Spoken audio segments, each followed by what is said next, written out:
Time.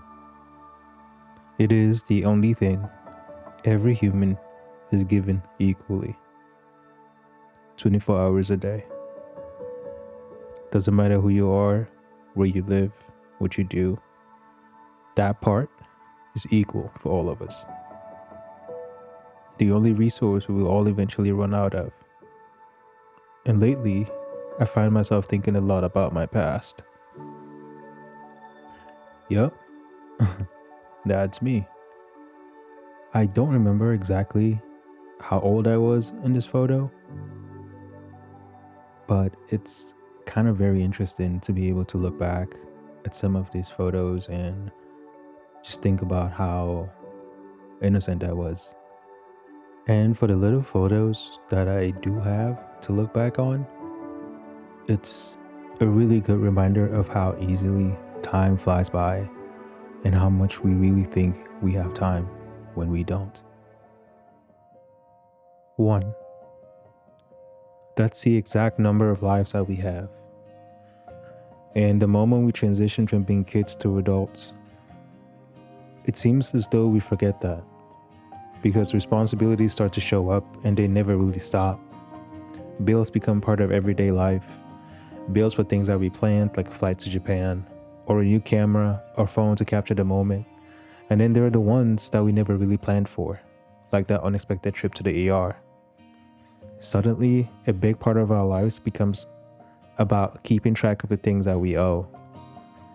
I catch myself checking my bank account almost every day, even when I know for certain that the number in there hasn't really changed, at least not by much. Why do I do that? Honestly, I'm not sure.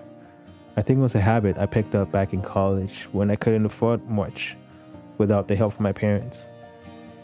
And I remember saying to them, I can't wait to grow up. Looking back, I guess the joke is really on me. That's kind of sad when you think about it. But you see, money and bills are not the only things that we measure anymore. We live in an age of social media where being connected and staying relevant can feel just as important. Creators like me spend a lot of time watching numbers, followers, views, likes, shares.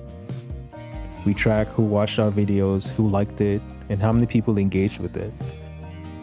But here are some numbers for you to think about. If you live to the age of 75, which is about 27,000 days, and if you're in your 30s, like I am, you've already used up 10,000 of those days.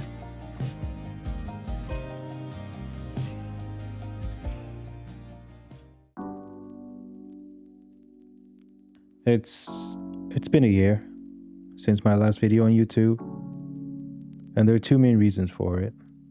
And those two reasons I've seen others suffer from, and in my case, usually have me watching one show and then another, with that comfort cycle sometimes being really hard to break from. And the two culprits are procrastination and chasing perfection. I'll do it later, I tell myself, or it's not good enough. And then months go by and I'm stuck in my head, thinking time will wait for me till I get everything right. If you create content, you get it. It's like self-sabotage because we criticize ourselves more than others do. We sometimes set standards so high we end up frozen waiting for the perfect time or the perfect piece of work. But the world doesn't stop. Everyone else keeps moving. Everyone else creates. Everyone doesn't walk chasing perfection. Because that's not the goal. And I realized I could chase perfection my entire life and not achieve it. What's the standard for it anyways? I've already used up 10,000 of my days. Can I find it with what I have left?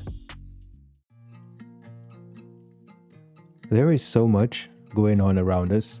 It is easy to lose track of time. But also, no one knows just how much of that time we have left. But each day gone is one you and I will never get back. The moment I realized that I will spend more time dead than I am alive, I decided to live a little more intentionally, to stop being on autopilot. The beauty in all of this is time isn't your enemy. It is our most valuable currency because unlike money, you can't make more of it.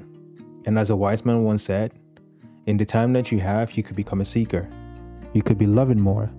You could be taking some chances. You could be living more. Getting in touch with the part of you that lives instead of fears.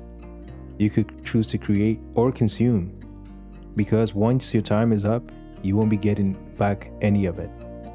So call that person, start that idea, shoot that video, take that trip, learn from that mistake. I have that choice. You have that choice. We get to decide how we spend what remains of our time. So what are you going to do with it?